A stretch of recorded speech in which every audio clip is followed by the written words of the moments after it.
Hai, jumpa lagi bersama saya Helena Listiani dalam video pembelajaran Pendidikan Agama Katolik kelas 10 semester 1. Kali ini kita akan belajar dengan tema keluhuran manusia sebagai citra Allah. Good morning, selamat pagi. Berjumpa lagi hari ini. Pastinya kita semua dalam keadaan sehat ya. Kalau sebelumnya kita sudah membahas tentang aku pribadi yang unik, maka kali ini kita akan membahas tentang keluhuran manusia sebagai citra Allah. Tetapi sebelum kita membahas tentang keluhuran manusia sebagai citra Allah, marilah kita berdoa terlebih dahulu. Marilah kita berdoa dalam nama Bapa dan Putra dan Roh Kudus. Amin. Ya Allah, sebagai manusia yang Engkau ciptakan menurut citramu, bantu kami untuk selalu menjaga keluhuran nilai-nilai kemanusiaan dalam setiap langkah yang kami ambil. Jadikanlah kami pribadi yang senantiasa mencerminkan kasih dan kebaikan-Mu dalam kehidupan sehari-hari.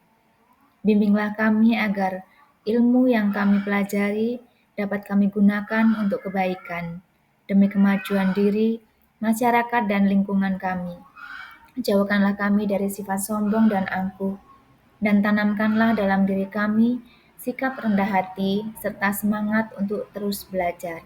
Demi Kristus Tuhan dan Juru Selamat kami. Amin. Dalam nama Bapa dan Putra dan Roh Kudus. Amin. Oke, baik. Tujuan pembelajaran kita pada hari ini adalah bahwa pada akhirnya nanti peserta didik mampu memahami diri dan juga memahami sesamanya sebagai citra Allah yang bersaudara satu sama lain, sehingga nanti mampu menghargai sesamanya seperti menghargai dirinya sendiri. Ngomong-ngomong, sebelum kita berbicara jauh tentang keluhuran manusia sebagai citra Allah, ada yang tahu nggak sih apa yang membedakan manusia dengan ciptaan Allah lainnya? Nah, untuk memahami tentang keluhuran manusia sebagai citra Allah, bahwa kita memang berbeda dengan ciptaan Allah yang lainnya, bahwa kita mempunyai akal budi, kita punya hati nurani, kita punya perasaan, kita juga punya kehendak bebas, maka kali ini kita akan mengamati kasus tentang pelanggaran terhadap martabat kemanusiaan melalui video yang akan kita lihat, yaitu video tentang perendahan terhadap hak asasi manusia.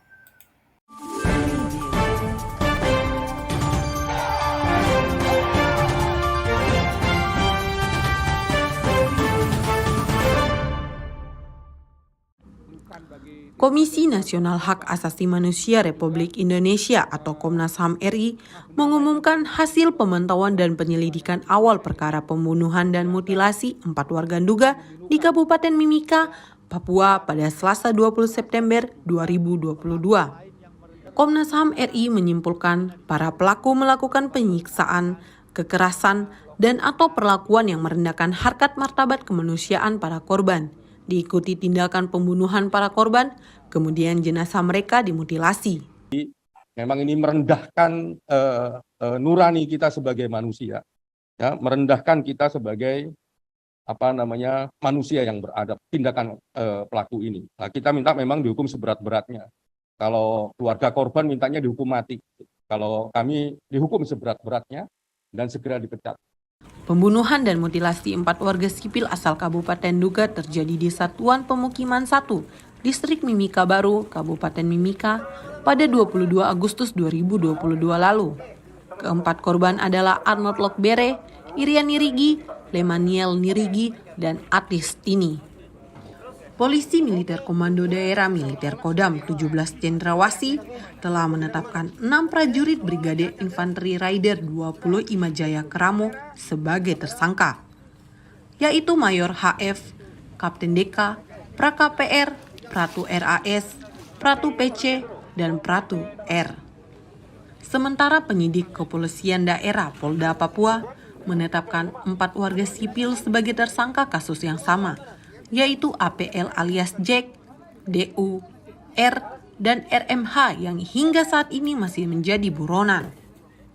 Komisioner Komnas HAM RI, Choirol Anam menjelaskan hasil pemantauan dan penyelidikan awal pihaknya menemukan sedikitnya ada 4 tempat berbeda yang menjadi lokasi serangkaian tindakan para pelaku, yaitu lokasi penyiksaan dan pembunuhan, lokasi mutilasi jenazah korban, lokasi pembuangan jenazah korban, dan lokasi pembakaran mobil oleh para pelaku.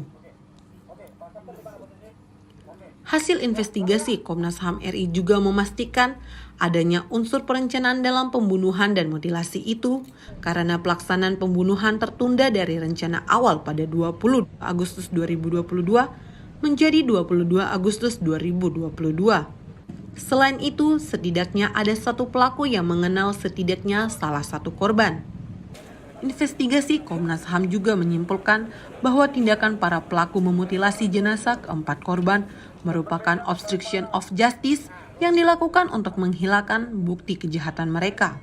Choirol menyatakan setelah para korban dimutilasi, tubuh mereka dimasukkan ke dalam karung yang telah dipersiapkan terlebih dahulu dengan diberi batu pemberat yang telah disiapkan terlebih dahulu. Jadi pelaku sengaja melakukan mutilasi untuk menghilangkan jejak. Jadi tindakan mutilasi adalah tindakan menghilangkan jejak. Apalagi kalau dalam keterangannya yang kami dapat juga disiapkan karung, disiapkan batu untuk supaya dia dicemplungin ke sungai, tenggelam, pemberat batu untuk pemberat hingga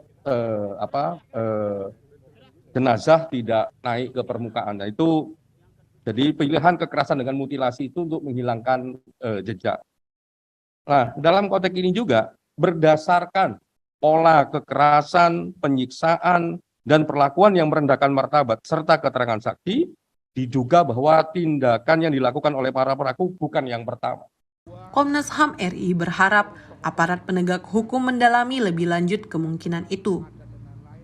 Komnas HAM RI mendorong kasus itu diadili di Pengadilan Negeri Kota Timika melalui mekanisme koneksitas. Koneksitas itu penting karena satu memang faktualnya melibatkan dua hal. Ya, pertama anggota TNI, yang kedua memang masyarakat sipil. Ya, pelakunya juga demikian.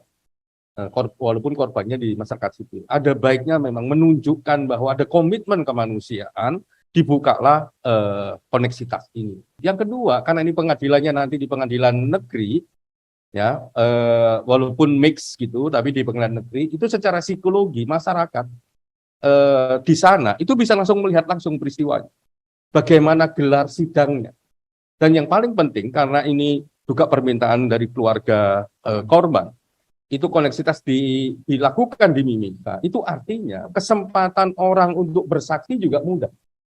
Ya, Paniai misalnya di Makassar, itu orang Paniai, terus ke Makassar itu kan juga berat. Nah, pengalaman-pengalaman kendala teknis seperti itulah jangan juga terjadi di mutilasi ini. Kalau memang